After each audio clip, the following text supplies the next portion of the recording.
صباح الخير وصباح النور ليديز، واش راكم؟ ان شاء الله تكونوا كامل بخير وعلى خير يا ربي. اليوم البنات جيتكم بعرض بزاف هايل.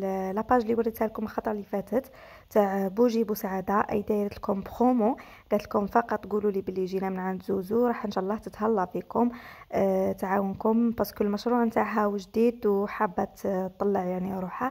يا ريت لو كانت تدعموها كامل وتكومونديو من عندها هاد لي تخيك هادو ديكوراسيون بزاف هايلين يا البنات، كيما راكم تشوفوا لا فينيسيون كلش هايلين البنات. المهم البنات قبل ما تبداو لا فيديو ما تنساوش باش تشتركوا لنا في القناه، تفعلوا الجرس باش يوصلكم كامل جديد نتاعي، وتابعوني على الانستغرام. بون البنات، اول حاجه راح نديرها لكم هي لاصوب تاع السلق اللي هبلتكم فيها في لي ستوري تاع الانستغرام اشاك فوا نديرها باسكو يعني عجبتني بزاف، بنينه سهله ما فيها حتى حاجه البنات. لهنا انا وجدت كامل المكونات كما راكم تشوفوا، عندي كورجات حبه بطاطا والسلق، عندي سلق ورق، والعروق نتاعو ثاني استعملتهم يعني عادي، غسلتهم وقطعتهم واستعملتهم نورمال. توابل درت توابل الدجاج باش تجيني بنينه شويه، درت فيها شويه حار يعني فلفل احمر حار، شويه ملح وشويه كزبر يابس، ونسحقوا ثاني حبه ولا زوج تاع فرماج. هذا مكان يا البنات. واش نروح في الكاسرونه نتاعي ندير شويه تاع زيت، ما نكثرش بزاف، نحط هذيك الخضره هذيك تتغلى ونخليها بجيه، يعني لازم عليها تتغلى يعني بس باش تمد لك البنه لازم يعني تغلوا الخضره نتاعكم. دائما نقولها لكم البنات، هذه لاصوب بزاف هايله سورتو في رمضان، خفيفه يعني سهله ما فيها حتى حاجه وما تديلكمش خلاص الوقت. يعني هذه الخضره 5 دقائق وهي طايبه. يعني احنا دائما نديروا شوربه فريك مي دي فوا نكرهوا منها، يعني تقدروا تبدلوا شويه ديروا هذه الشوربه هذه سهله، يعني تقدروا ديروها حتى بدون يعني دجاج. اذا حبيتوا تضيفوا الدجاج تجي بنينه، مي اذا ما درتوش ثاني تجيكم بنينه، يعني ما راحش تحسوا بالفرق الكبير تاع الصح. يعني والله بنينه، جربوها برك وردوا لي بالخبر. واي توندونس يعني الناس كامله يدير فيها هذه الفتره، ما باليش علاه باسكو السلق كرهناه، درناه كغاتا، درناه شكشوكه، درناه كلش. مي كي درتو انا هكذا لاصوب يعني خلاص عجبني بزاف.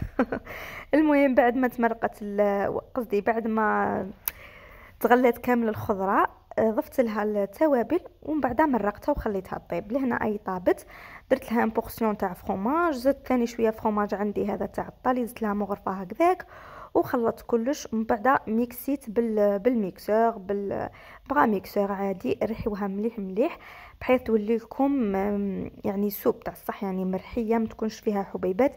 اللي تحب تضيف هنايا شويه كريم فريش يعني افضل، ثاني تجي بنينه ودسمه يعني تجي بزاف هايله يا البنات.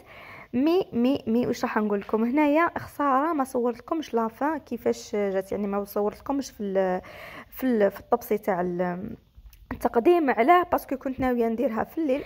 قلت نزيد مع هذا الكوغ هذا خدمته، يعني كان عندي شويه سكالوب، زدت لها شويه كزبره خضراء عادي، شويه تاع الثوم، شويه تاع توابل يعني مخلطين واش تحبيتو نتوما، حبه تاع بيض، مغرفه تاع فارينه، وباكي تاع خميره. خلطت كلش مليح.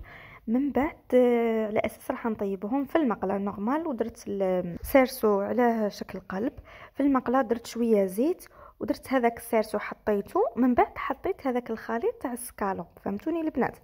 او هنا يعني كما راه موضح لكم في الفيديو، يعني وريت لكم الطريقه يعني بالتفصيل. قلت لكم حطيت هذاك الخليط تاع السكالوب في السرسوب باش يطيب، وخليته يطيب من تحت عادي يتحمر. من بعد من فوق نحيت السرسو درتو يتحمر شويه في الكوشه باه ما ضلش نقلب فيه وكلش. تحمر خلاص وكلش، وخبيته انايا باسكو هذا خدمته شويه البكري وكنت عندي خارجه. خرجت البنات تخيلوا واش صرا، جا الزوج الكريم لقاه محمر الله ومخبي كلالي نصو. ايماجينيو انا كنت حابه نحطو مع هذيك لاصوب، نزيد شويه سلطه ونصور لكم الله هكذا في لاطابل وكلش. لقيتو كلاه ضاقت لي ما صورتش، كلينا هذيك لاصوب وحده وصايي وخلاص. مسما ما صورت لكم والو ديزولي، مي قلت معليش نحط لكم ولا سوب تشوفوها باش ان شاء الله تجربوها في رمضان. المهم ما تنسوناش اللايك البنات، نحبكم بزاف، تهلاو في رواحكم، باي باي.